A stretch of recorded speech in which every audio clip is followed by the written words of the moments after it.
Good morning students. तो आज की क्लास में हम पढ़ने वाले हैं फर्स्ट यूनिट का लास्ट टॉपिक, और वो कौन सा है आपका पीएन संधि डायोड का धारिता प्रभाव। धारिता प्रभाव, इसमें एक शब्द आ रहा है धारिता। क्या होती है धारिता? तो अपने को कैपेसिटर तो सब जानते हैं आप, ठीक है ना। कैपेसिटर जो संधारित्र होता है, क्या स्थिति उसकी रहती है?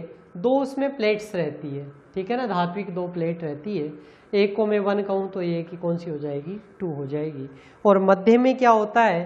तो मध्य में इसमें परावैद्युत माध्यम है वो भरा रहता है। दोनों किस प्रकार बिहेव करती है? चालक के समान बिहेव करती है, यानी एक पर पॉजिटिव और एक पर क्या होता है नेगेटिव आवेश वो स्थित रहता है। लेकिन मध्य की जो स्थिति है वो किस प्रकार से कार्य करेगी आपके? तो हम मध्य का लिए कहते हैं कि ये कैसे होता है? परावैद्युत होता है, यानी पॉजिटिव अगर यहाँ पर है तो पहले यहाँ पर कौन सा होगा? प्रेरित नेगेटिव होगा, फिर पॉजिटिव होगा, फिर नेगेटिव होगा। इस प्रकार से ये चलता रहता है, ठीक है ना। यार मेन बात थी कि ये दोनों प्लेट होती है और बीच में परावैद्युत रहता है। अब अपन डायोड के ऊपर चलते हैं। तो पीएन संधि डायोड, संधि डायोड की स्थिति क्या है भाई? संधि डायोड तो एक तरफ पी टाइप और एक तरफ क्या होता है? N type material. तो पी टाइप मटेरियल और एन टाइप मटेरियल, बीच में क्या रहता है? तो बीच में विभव रोधिका रहती है, जिसकी लास्ट 2 क्लास से हम बातचीत कर रहे हैं। विभव रोधिका जो कि अवरोध है दोनों के मध्य आवेश का, तो ये परावैद्युत भी तो अवरोधी है, ठीक है ना। तो हम कह सकते हैं कि जो हमारा पीएन डायोड है वो कैसे बिहेव करता है? वो बिहेव करता है एक संधारित्र के समान, जिसकी दोनों प्लेटें क्या है? एक पी टाइप के लिए और एक पी टाइप मटेरियल और दूसरी एन टाइप मटेरियल है। वो दोनों बिहेव कैसे करेगी आपके? इसके किस प्रकार से बिहेव करेगी? तो ये दोनों कैपेसिटर की प्लेट्स के समान बिहेव है वो करती है, ठीक है ना। इस प्रकार से हम कह सकते हैं कि ये जो पीएन संधि डायोड है ये क्या कहलाता है? संधारित्र के समान कार्य करता है। और जो अवक्षय परत की मोटाई है वो क्या करती है? इसके व्युत्क्रमानुपाती होती है धारिता के, ठीक है ना। तो सामान्यतः अपने पास मान होता है C बराबर एप्सिलॉन A/D। इसके लिए कैपेसिटर के लिए ना C बराबर एप्सिलॉन A/D। तो एप्सिलॉन क्या है? इसमें जो परावैद्युत भरक है उसका परावैद्युतांक। A क्या है? इसका काट क्षेत्रफल है, एरिया है। और D क्या है? दोनों के मध्य की दूरी है, ठीक है। तो इस प्रकार से अपने को प्रूव करना है। अच्छा, C आवेश होता क्या है? डेल Q/डेल D या डेल X, मतलब आवेश जो परिवर्तन की दर है वो किसके रूप में है? संधारित्र की धारिता के रूप में स्टोर होती है। तो ये अपने को प्रूव करना है किसके लिए? संधारित्र के लिए। जो कार्य है वो किसके लिए प्रूव करेंगे? हम प्रूव करेंगे इसको पीएन संधि डायोड के लिए। देखते हैं किस प्रकार से प्रूव कर पाते हैं अपन इसको। लास्ट रिजल्ट ये आएगा एप्सिलॉन A/D। कुछ डायग्राम यहाँ पर बनाए हुए हैं रेखिकता प्रवणता संधि के लिए, यानी किसको व्यक्त कर रहा है? ये देखो D दूरी है, देख रहे हैं आप तीनों के लिए अलग अलग स्थितियां हैं, लेकिन D दूरी क्या है? समान है, ठीक। अच्छा, D किसकी दूरी है? तो D हम कहते हैं कि जो अवक्षय परत है, जो P टाइप और N टाइप के मध्य जो अवक्षय परत बनेगी उसकी मोटाई है, उसको कौन डिनोट कर रहा है? D कर रहा है, ठीक है। तो D और इसका एक मध्य बिंदु काल्पनिक मैंने माना है, जिससे +D/2 और -D/2 दूरी के ऊपर स्थित है दोनों, ठीक है ना। एक पर P टाइप आ गया और एक पर N टाइप। अच्छा, इनका आवेश अपद्रव्य घनत्व देखते हैं। तो P टाइप जो पदार्थ होगा उसकी तरफ क्या होगा? नंबर ऑफ एक्सेप्टर एटम्स होंगे, Na के द्वारा डिनोट करते हैं। और N टाइप उसके लिए क्या होता है? Number of donor atoms. इस प्रकार से हम इसको व्यक्त करते हैं। दूसरी बात, अगर इसके लिए विभव रोधिका के लिए पूछा जाता है तो V - VB इतना, VB की इसका मान व्यक्त कर रहा है। VB जो मान है वो क्या किसको व्यक्त कर रहा है? ये बैरियर को व्यक्त कर रहा है। तो V टोटल है, उसमें से V - VB ये मान जो दोनों के मध्य परिवर्तन होगा, ठीक है। और ये D/2 इसको किसके द्वारा व्यक्त किया है? आवेश घनत्व के द्वारा व्यक्त किया है।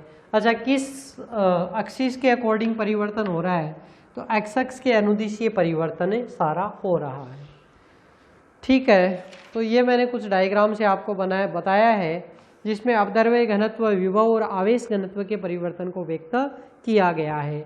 आवेश घनत्व का जो परिवर्तन है वो आप यहाँ से देख सकते हैं कैसा है, सरल रेखिक है, क्योंकि सीधी रेखा दिख रही है -d/2 से d/2 के मध्य। तो हम इसको कैसे कह सकते हैं कि ये आवेश घनत्व क्या है, रो बराबर ax, इस प्रकार से भी हम इसको डिनोट कर सकते हैं। रो क्या है, यहाँ पर आवेश घनत्व का मान है, x अक्ष के अनुदिश परिवर्तन है, और a क्या है, एक नियतांक है जिसका मान कितना होगा, तो हम कहते हैं इसका मान होगा nd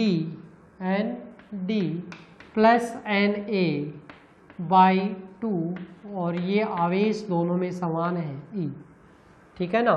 तो A का जो मान रहेगा ये किस प्रकार से डिनोट हम कर सकते हैं, nd प्लस na/d इंटू ई, ये बाई डी होगा भाई, टू नहीं होगा, क्योंकि कितनी दूरी तक ये परिवर्तन हो रहा है, तो d दूरी में ये आवेश, ये विस्तार है वो हो रहा है, ठीक है ना। तो nd plus na/d।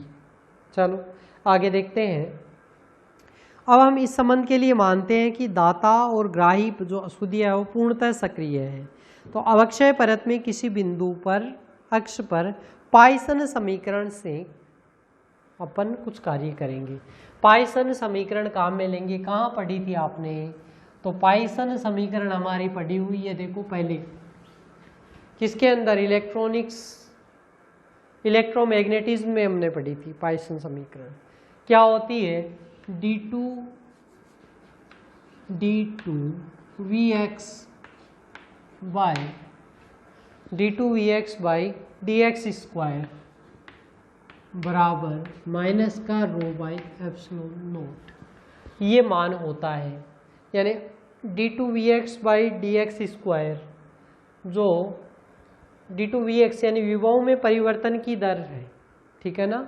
d2Vx by dx square जो सेकंड ऑर्डर की परिवर्तन की दर होती है, किसके बराबर होती है, रो बाई एप्सिलॉन के बराबर होती है, जहाँ रो क्या है आवेश घनत्व और एप्सिलॉन क्या है इसमें परावैद्युतांक है, उसका मान होता है।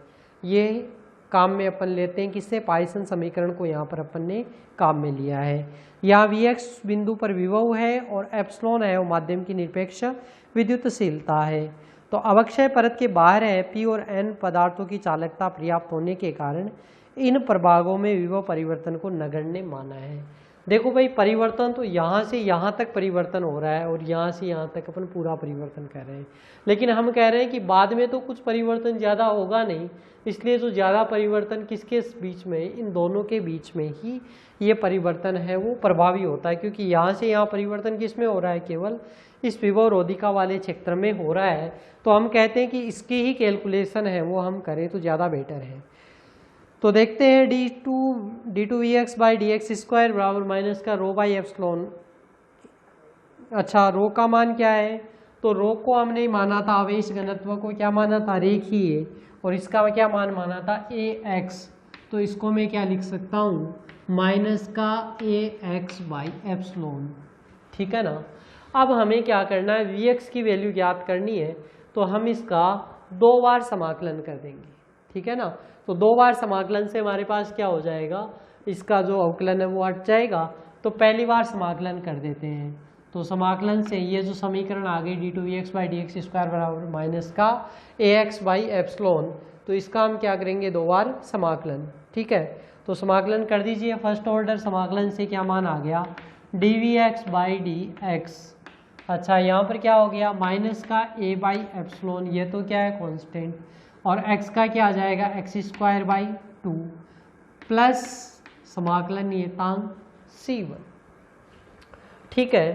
तो समाकलन नियतांक, अब समाकलन नियतांक का मान ज्ञात कर सकते हैं क्या, तो समाकलन नियतांक का मान हम ज्ञात कर सकते हैं, क्योंकि हम कहते हैं कि x बराबर प्लस माइनस d/2 पर देखिए, यहाँ पर देख लीजिए चाहिए यहाँ पर, यानी आगे इनमें परिवर्तन है क्या, तो आगे परिवर्तन नहीं है, यानी हम कह सकते हैं कि dV बाई dx है वो कितना है, 0 है। इससे हम कह सकते हैं यहाँ पर और यहाँ पर दोनों ही जगह पर आगे परिवर्तन नहीं है, इसलिए हम कहेंगे कि dV बाई dx बराबर 0 है। कब, माइनस का a बाई एप्सिलॉन और d by plus minus d by 2 square करेंगे तो प्लस माइनस का प्लस हो गया प्लस का c1।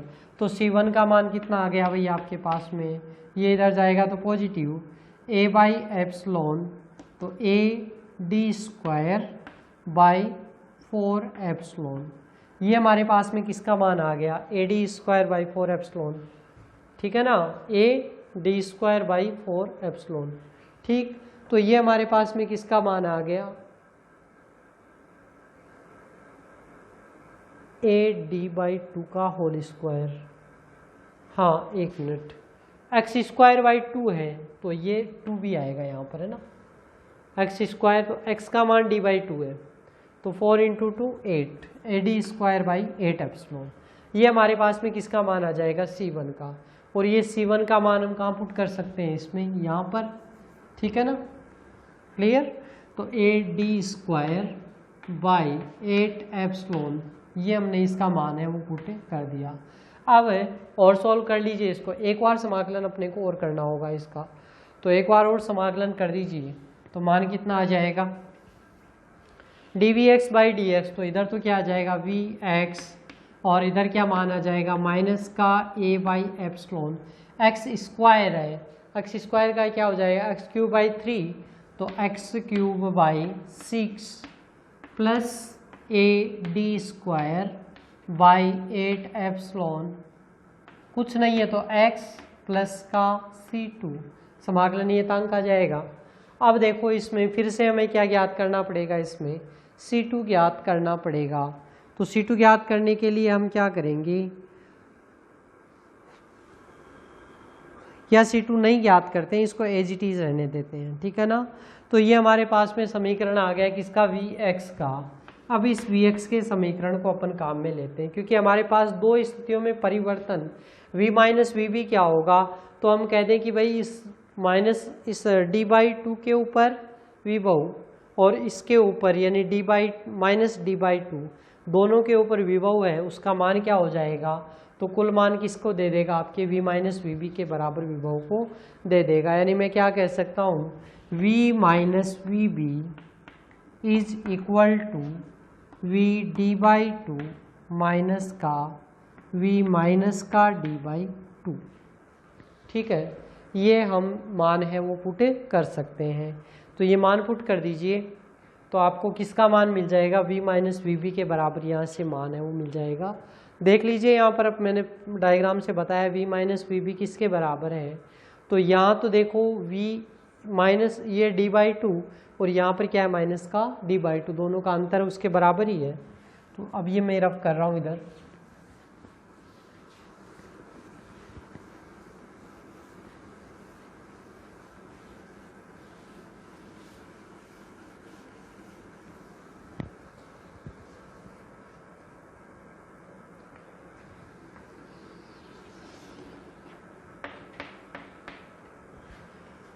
अब मुझे क्या करना है, v माइनस वी बी को इसके बराबर करना है। तो इधर तो क्या आ जाएगा v माइनस वी बी और RHS में क्या आ जाएगा, तो पहले v डी बाई 2 यानी x की जगह क्या रख देंगे आप, डी बाई 2, तो रख दीजिए मान, पहले मैं रखता हूँ इसमें माइनस का a बाई एप्सिलॉन, ठीक है, x क्यूब बाई 6, तो मैं इसको कर देता हूँ a माइनस का a by 6 epsilon into x cube यानी d बाई 2 का होल क्यूब, ठीक है, plus A D square by 8 epsilon, x की वैल्यू क्या है d बाई 2 प्लस का C2। ठीक है, ये किसका मान आ गया v डी बाई 2 का, माइनस का v माइनस डी बाई 2, तो ये लगा दिया मैंने माइनस, और अब माइनस जहाँ d बाई 2 रखा था वहाँ क्या रख देंगे माइनस डी बाई 2। तो देखो पहला पद माइनस का a बाई 6 एप्सिलॉन और माइनस का d बाई 2 का whole cube plus a d square by 8 epsilon और माइनस का d बाई 2 प्लस का C2। ठीक है। क्या मैं पूरे में से माइनस कॉमन ले सकता हूँ क्या? क्योंकि माइनस कॉमन लेने से यहाँ माइनस का क्यूब माइनस बाहर आएगा, यहाँ माइनस बाहर आएगा, C2 में माइनस नहीं है तो माइनस बाहर कॉमन ले लिया तो ये मेरे पास मान क्या आ जाएगा, ये लो माइनस का C2। ठीक है, कोई डाउट इसमें नहीं होना चाहिए। माइनस वो मैंने क्या कर लिया, बाहर ले लिया, माइनस d/2 का होल क्यूब था, बाहर ले लिया तो प्लस बन गया। ठीक, और दूसरी तरफ इस माइनस d/2 का माइनस बाहर ले लिया, इधर C2 का लिया तो माइनस C2 आ गया। अब देखो ये दोनों क्या हो गए, ये और ये पद दोनों क्या हो गए, सेम हो गए। ऐसे ही ये पद और ये पद क्या हो गए, सेम हो गए, और C2 और ये माइनस C2 यानी जो दूसरा समाकलन नियतांक वो क्या हो जाएगा, कैंसिल हो जाएगा। तो कुल मिलाकर हमारे पास वैल्यू क्या बच जाएगी, तो देखो माइनस का a/6 एप्सिलॉन, अच्छा जी d/2 का होल क्यूब, और ये भी ये सेम मान है तो 1/2 प्लस 1/2 क्या हो जाता है, 1 हो जाता है, यानी 2 डिजिट सेम हो गए। तो इसको मैं क्या लिख सकता हूँ, माइनस का a/3 एप्सिलॉन, ठीक है ना, 1/2 कम हो गया, इंटू d/2 का होल क्यूब क्या हो गया, d/2 यानी d³ देखो 2 का क्यूब कितना हो गया 8, और 8 गुणा 3 कितना हो गए 24 एप्सिलॉन। भाई इनको आप सॉल्व करेंगे तो इतना मान है वो आएगा इसमें। ठीक है, और दूसरा जो मान रहेगा, अब इसमें AD² / 8 एप्सिलॉन, तो AD³ / 16 एप्सिलॉन, और 16 तो ये कितना हो गया AD³ / 8 एप्सिलॉन। ठीक, ये दो ही पद बचेंगे। अब देखो AD³ / एप्सिलॉन कॉमन आ रहा है, कॉमन ले लो, AD³ / एप्सिलॉन, 8 एप्सिलॉन 8 ही कॉमन आ रहा है ना, तो यहाँ पर क्या बचा माइनस का 1/3, और यहाँ क्या बचा प्लस का 1। AD³ / 8 एप्सिलॉन बच ले लिया पूरा का पूरा तो 1, और यहाँ क्या बच गया माइनस का 1/3, 3 माइनस 1 तो कितना बच गया 2/3, 2/3, 2 से ये कैंसिल, AD³ / 12 एप्सिलॉन, ये किसका मान आ गया, V - VB का मेरे पास में मान आ गया। कोई डाउट नहीं होना चाहिए, साधारण जोड़ बाकी है, मैं समझता हूँ आप सभी को आता है, ठीक है ना। और आपके पास इक्वेशन दी हुई है, आराम से जोड़ लेना बैठकर घर पर, यही रिजल्ट है वो इसका आएगा। मैंने सीधा कर दिया, इन दोनों को जोड़ दिया, 1/2 प्लस 1/2 1 होता है इसलिए मैंने जोड़ दिया, और ये दोनों को जोड़ दिया तो ये भी 1 कर दिया। ठीक है, और C2 कैंसिल हो गया, तो ये हमारे पास में मान है इसका आ गया।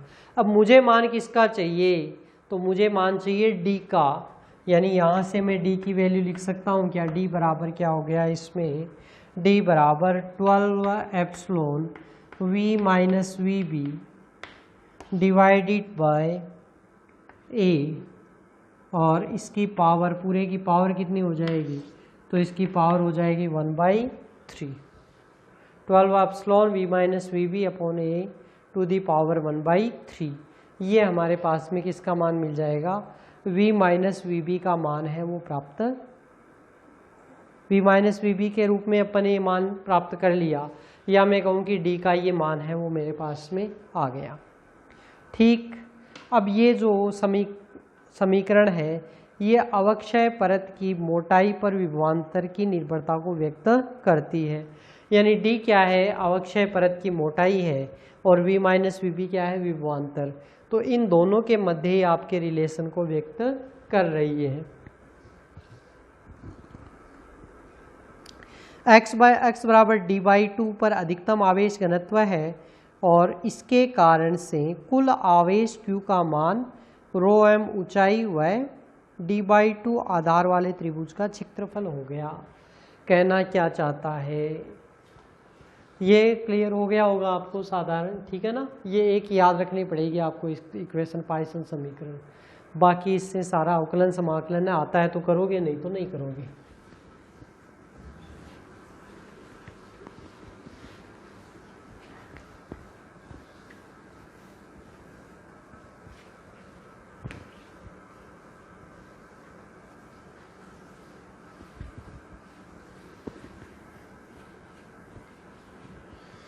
हाँ जी, शुरुआत में अपन एक डायग्राम बनाया था।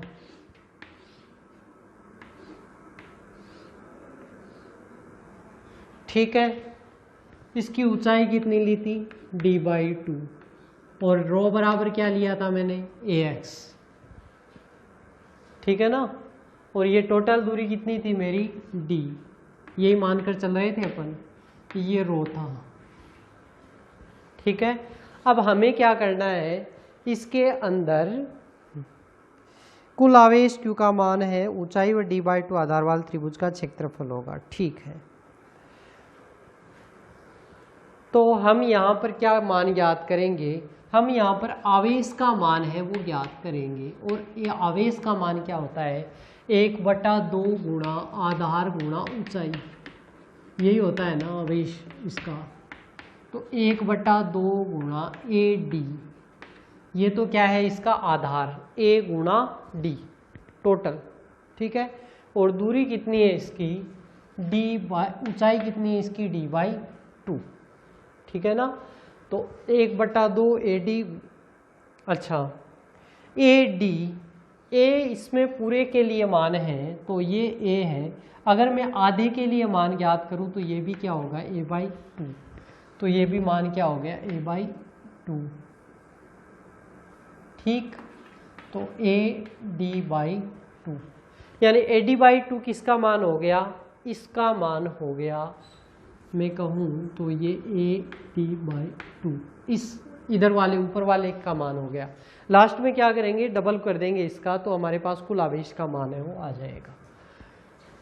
तो 1/2 AD/2 इंटू D/2, क्या लिख सकते हैं इसको, 1/8 A गुणा D²। ठीक है, D का मान है हमारे पास में, और A का मान रखने की आवश्यकता नहीं है, एज इट इज रखेंगे। मान रख दीजिए, तो Q का मान क्या आ जाएगा, 1/8 A D² यानी 12 epsilon V minus VB divided by A to the power कितना है जी, 1/3, तो कितना हो गया, 2/3। किसका मान है ये, Q का मान है। ठीक है, अब ये तो इसका मान है। इसी प्रकार संधि के दूसरी ओर समान परिमाण किंतु विपरीत आवेश होगा, और संधि की धारिता है वो नियत नहीं है अपितु विभव का फलन है। ठीक है, मैंने कहा ये इधर इतना मान लिया, इतना का इतना मान किधर है, इधर है। ठीक है, और सामान्य संधारित्र लेते हैं तो उसका तो C नियत रहता है, लेकिन यहाँ तो नियत नहीं है, क्योंकि यहाँ से यहाँ तक क्या हो रहा है, वो वेरी हो रहा है। ठीक, यानी C का जो मान है वो परिवर्तन हो रहा है, इसलिए हम क्या कह सकते हैं, C बराबर ΔQ/ΔV, ये वाला मान है, ये हम लिख सकते हैं इसका, C बराबर ΔQ/ΔV, या दूसरे शब्दों में कहूँ मैं कि ΔQ/ΔV माइनस VB, क्योंकि हमारे पास मान किसका है, V माइनस VB का है। ठीक है, यानी मुझे इसका क्या करना है, अवकलन करना है, जो कि किसके रूप में आ जाएगा, C के रूप में इसका मान है वो प्राप्त हो जाएगा। चलो देखते हैं कैसे करते हैं अपन। इसके अंदर से एक काम करते हैं अपन, जो कांस्टेंट राशि है उसको तो एज इट इज बाहर रख लेते हैं। C बराबर ΔQ/ΔV आएगा, तो देखो 1/8 A, ठीक है, 12 epsilon by A to the power 2/3। ठीक है, V minus VB to the power, अच्छा 2/3 था। अवकलन में क्या होता है, घात में एक की कमी आती है, तो 2/3 माइनस 1, और x² को हम क्या लिखते हैं हमेशा, 2 इंटू एक्स, यानी घात पहले की है वो क्या आ जाती है, बाहर आ जाती है, इसलिए ये 2/3 क्या आएगा, यहाँ पर गुणा में, या यहाँ रख लो चाहे, यहाँ पर गुणा में आ जाएगा। ठीक है ना, यानी V माइनस VB का मैंने क्या कर दिया, अवकलन कर दिया। ठीक, अवकलन कर दिया। अब देखो यहाँ पर क्या क्या हमारे पास में है, ए की फुल पावर है 1 और ये क्या है, ए की पावर -2/3। तो 1 -2/3 कितना होता है भाई, 1 -2/3, 3 - 2 यानी 1/3। ठीक है, तो 2 से कैंसिल होगा तो 4 यानी 4 × 3 12। ठीक, तो 1/12 और 1/12 into A to the power कितनी बच गई, तो A to the power 2/3 minus का 1/3 इंटू, देखो एक के साथ में 12 की पावर भी तो यही हो रही है अपने पास में।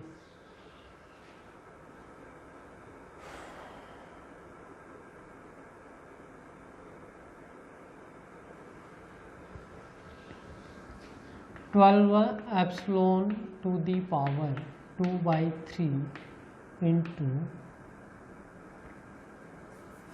v minus VB to the power minus का 1/3। ठीक है, अब देखो यहाँ पर ये 12 टू दी पावर 2/3 और ये 12 टू दी पावर 1, यानी मैं क्या लिख सकता हूँ इसमें, ए टू दी पावर ये तो क्या बच गई माइनस का 1/3 और इसमें क्या बचेगा ना 2 - 1 1/3 और ये क्या बचेगी 12 ए बाई, देखो 12 टू दी पावर 1 और ये इसकी पावर कितनी है 2/3, तो 1 - 2/3 अभी अभी मैंने निकाला था, क्या मान बचेगा 1/3, यानी a/12 टू दी पावर 1/3 में कर सकता हूँ।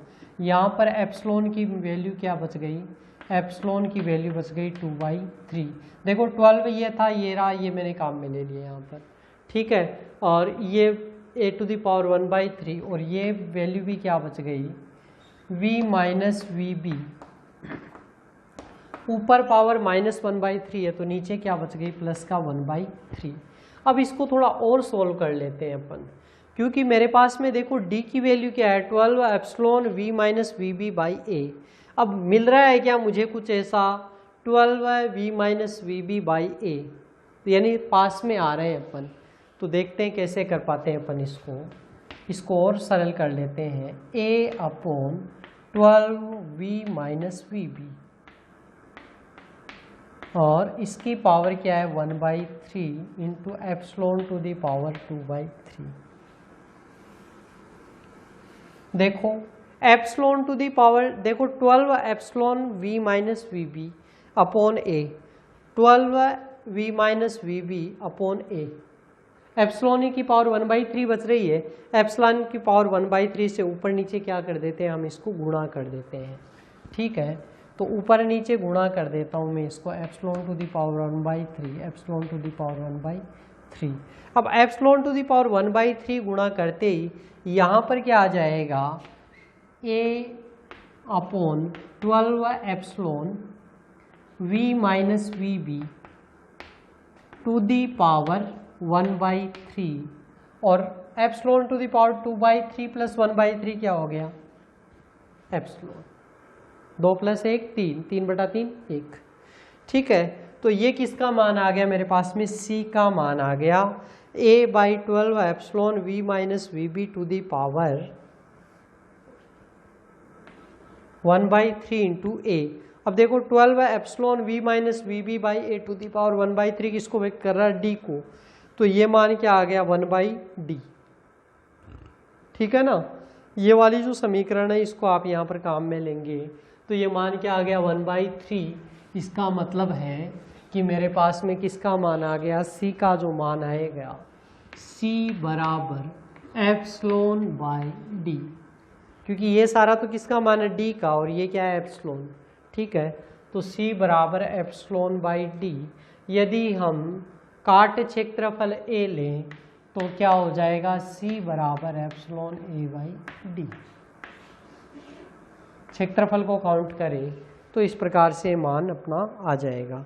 और ये c बराबर एप्सिलॉन बाई d ये किससे मान आया था, del q by del V minus we B, जो कि हम यहाँ पर डिफाइन कर रहे थे, ये है ना, del q by del V minus we B.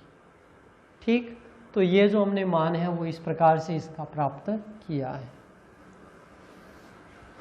तो ये हमने किसका मान ज्ञात कर लिया, C बराबर एप्सिलॉन A बाई डी फेरेड।